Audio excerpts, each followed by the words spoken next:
next. Boop. All right. You know, we talk a lot of smack. We're like, hey, we know what to do. You know, I worked in pro wrestling. No problem. Piece of cake. Starting right now, if you could start your own company, what type of company would you start and how would it be? And I just want to add something before you answer. I'm tired of companies, New Japan. I'm tired of companies, AEW, ECW, WCW. I'm tired of companies where WCW don't put on the list, but Impact we could put on the list, where they get good by doing original stuff, and then someone, it could be Russo, it could be CM Punk, it could be Chris Jericho, it could be Jim Ross, says to get over that hump, you got to be just like him, and the ratings crash. That's where we are. We're right here, right? AEW is right here, and then someone said, you got to be just like Vince, and now we're on our way down. And here's the thing. I don't even know if Vince is paying these guys. They just might be that fucking dumb. Also, it might be you're hiring people that, we got to be different than Vince. I've worked with Vince my whole life and I have no creative ideas whatsoever. It's like, why are you hiring these people? Why are you hiring these fucking people? How would you start a company today, Sid? Is it a wrestling company? It's a wrestling. Yeah, that'd be awesome if you went off and be like, and that's how it changed the light bulb industry for the rest of my life. Well, I was debating it because you said a company. You didn't say a wrestling company. I was like, I don't know. Does he want me to do a wrestling company, or is that too obvious if I do a wrestling company? Like, should I go something off the wall like a harmonica company? Yeah, we sell kazoos and harmonicas. We're really revolutionizing the sound game in schools. We donate them every year to the schools, so the schools are teaching kids instead of recorders. Those are out. Now we're giving them kazoos, and when they're in elementary school, and then when they get to middle school, they're getting harmonicas. What kid doesn't want to learn a harmonica and a kazoo? And that's how we get there inside the schools, and we make the big money by selling nice, fancy ones on the open market. Nice. Not bad. Not bad. Yeah. I like the way you're thinking. All right, about pro wrestling. Is there any kazoos? Pro wrestling wise, I think I would start with YouTube and TikTok, and I would try to stream the events live on there if we could, but only once we got past a certain point. And then I would take the more Lucha Underground approach of aiming to make it like an hour to 2 hours of like a show of entertainment once it's all done and putting that out. But outside of that show, I would have short, like 3 to 5 minute vignettes to introduce each wrestler. Like each wrestler would have their own vignette that's themed around them on the YouTube. And there would be a shorter version that goes up on TikTok so that we can get more traction that way and try and introduce the different characters they're all doing, their wrestling personas to people. And then also I would try and do most of the promotion on TikTok or on that sort of short reel format and try and do it in that avenue, because I think that's where more people pay attention to now. And if you can figure out how to market for your wrestling inside of that, you're going to get more traction. Yeah. No, definitely social media would be a way to go. Can you imagine Paul Heyman and ECW having today's social media? It would have been effing fantastic. Yeah, but they would have got DMCA takedown. Oh, yeah, they would. Like the whole time. Oh, yeah. Paul, you'd have to figure that out. Get on that, Heyman. He's like, I'm too late. I'm doing I'm doing a reverse Canadian Destroyer off the top of the cage. I don't know. Here's the thing. I've been thinking about getting back into the game, and it really just depends on where I was. I would launch if I was in Japan, because here's the thing. Like, unless you have billions of dollars, like Tony Khan and whoever owns Vince McMahon now, if you don't have billions of dollars, you have to start off small. And I feel like what a lot of companies do is they make mistakes. They're like, I see this definitely more in North America. They don't know what they are, and they're like, well, we're like WWE. But if that's your sales pitch, why would anyone leave WWE? And I think that's where AEW and Impact and New Japan fall in their North America marketing. They fail at that because they're like, AEW, we're better than WWE. I don't know. It's like, I don't think it's good enough. I know this is going to sound weird because it's kind of anti what I believe in, but we're just talking business-wise. I think I would have my own building in both Japan or America. I think that's very important. And in America, you're not going to believe this, I would go all in on adult entertainment. I would make it where it was a small building. You could buy season tickets or you can buy it. There would be a lot of strippers, a lot of OnlyFans, and I would go way over the top on the storylines because I think the pervert market is big in North America. And I'm just saying, like, yeah, because you can compete with that really fast. That's just me. Raccoon's hiding. He's like, I'm not going to be part of pervert. But yeah, I would just have an adult only, not like sex, but it would be like ECW, just a lot more extreme. And the storylines would be very adult, controversy driven. And then I would just keep it in one building. We wouldn't travel. And then that's it. Because, like, think about it. All those, if we're talking business only, all those girls on OnlyFans, you make them characters. And, like, all right, for this, you're going to be OnlyFans for this character only. You can make your own OnlyFans.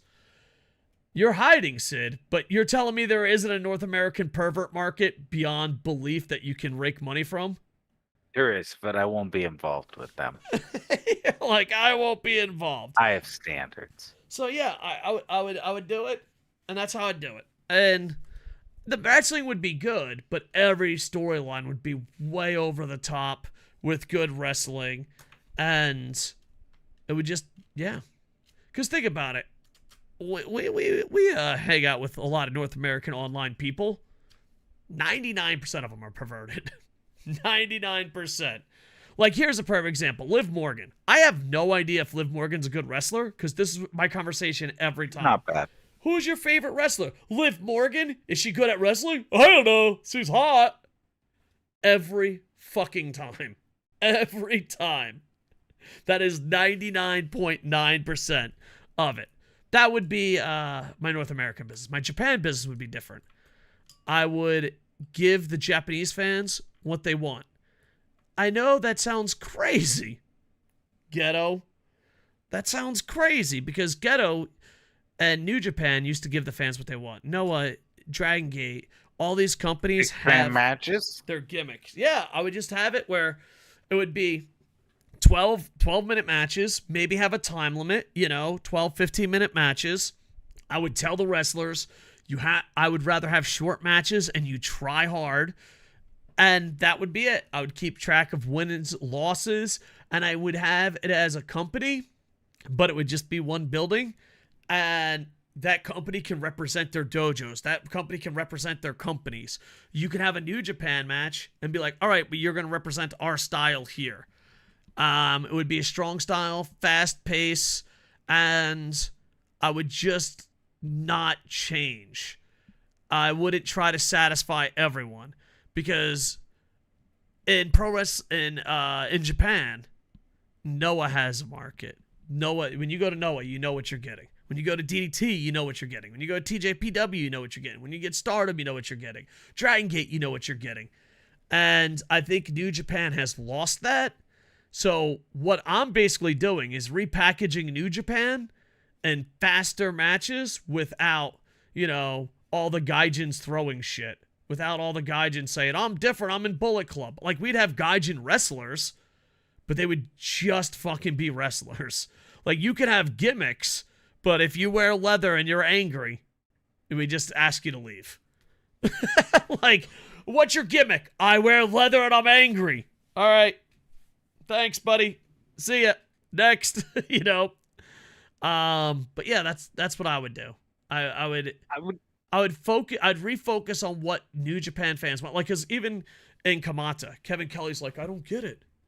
When they go outside the ring and use battles, they get booed. But when they get in the ring and wrestle great, they cheer. Kevin Kelly's like, what's going on? I don't get it. I'm like, how do you not get it, Kevin Kelly? How do you not fucking get it, man? I don't want to shake him. How do you not get it? So I would repackage a cheap New Japan, work with everyone, have a certain style, and just tell the wrestlers, I don't give a fuck if it's a 3-minute match. Both of these are going to try 100%. But I want to do a 26-7 minute. No. You can earn that. You can go do that in New Japan. But here, we know the majority of you cannot do what you think you can do. So that's what I would do. Go ahead. I would do, there's one other thing. The approach to social media would be multiple accounts, and it would be series. Basically, one would be like, Pro Wrestling is Fake, would be like, or something like that would be the name of the series. It would just be like pro wrestlers out living like their normal day-to-day life, just in their normal street clothes. Oh, yeah. When someone that they're in a feud just comes running out of nowhere and like clotheslines them while they're reaching to grab a jug of milk out of the grocery store as they're pulling it back and reading the date, they just get clotheslined and milk goes up into the air. Person yells at them about when they want to fight them and walks off. And then it's just like, I fucking hate pro wrestling. And that's just how it ends. And then they just do a bunch of things like that. Like, like some guy out playing with this kid at the park, like he's playing frisbee with this kid. His kid throws the frisbee back to him. It's like a slow shot. It's following it in slow-mo. And then right as the dad wrestler's catching it in his hand, he just gets fucking grabbed out of the air and power bombed down into the ground and then elbow dropped. The dude just leaves. And he's like, I hate pro wrestling. This is so amazing yet so great. That might be a good YouTube series if you can get like 3 or 4 pro wrestlers involved. Oh my god! Yeah, and that would be part of it. That would be one of the goals is keep that ongoing series of them just like shit going horribly wrong in their day-to-day life just because they're pro wrestlers and the pro wrestling logic being applied to the day-to-day. But then we'd also have another one though, where we try and get someone who's not super huge but decent at doing like skit comedy where it's like water cooler style stuff. Yeah. And then you have like a water cooler catering story where it's just them doing it, except since you're still a small fed, you can run with jokes like having them doing it at the water cooler in like a high school at night. And like except it's actually the water fountain in the hallway, and they're just having like water cooler jokes and talks and bullshitting. Yeah, that's not bad. That's not bad. You got some ideas. Oh my god, dude! Because when you're small, you'd have to get over by getting the wrestlers over more than the brand itself. Yeah, but the thing is, you'd still have to get the brand over because those wrestlers are going to be taken alive. You do, but that's why you build multiple series, and the multiple series have multiple different wrestlers that are in it, and it cycles them. So then that way they're all elevating each other, they're elevating themselves, and building up to get people into the brand. And people are like, oh shit, I love all these series that are done by the brand. Oh, that wouldn't be bad. Wouldn't be bad at all. So yeah, I don't know. I like it. It made me giggle. It was stupid, but hilarious. well, I can't. Have I been out of North America too long that I literally went in business mind? I'm like, dude, let's just be perverts. Like, have I been outside of America too long, or have I been on Twitch too long? I think maybe it just says an awful lot about you and how Japanese you've become. Maybe. What with the vending machines with panties and everything. Yeah, but here's the thing, like, you're clearly into. Here's the thing, though, like, wrestling and sports and all that, they're not like, I don't know, that like they've accepted their horniness. So like when they go to wrestling, they just want to see wrestling. When they go to baseball, they want to just see baseball. When they go to a Twitch stream, they just want to see a Twitch stream. But when I see, like, especially, and granted, I don't live in North America, but when I see people online, I just picture 98% of them being absolute fucking perverts. Like, and maybe it's I've been on Twitch too long, But literally, everyone comes in and be like, "Do you think she's hot?" All right, yeah, I guess, man. I guess. So maybe Yeah, I it's think just you're Twitch that's. basing too much off the Well, the forever online audience, maybe. yeah, you're probably right. Fucking perverts. If you're a pervert, like, comment, subscribe. All right. So look forward to North America perverts, YouTube skits, TikTok, and New Japan featuring Strong Style. That's what my company would be called. New Japan featuring Strong Style. Yeah, that's Nice. it. It's like, I feel like New Japan is Bender. Good. I'll start my own New Japan with blackjacks and hookers. Matter of fact, forget the hookers. We'll move them to North America. Yokohama butt strong style. Exactly. Oh, God, I hate my life. Oh,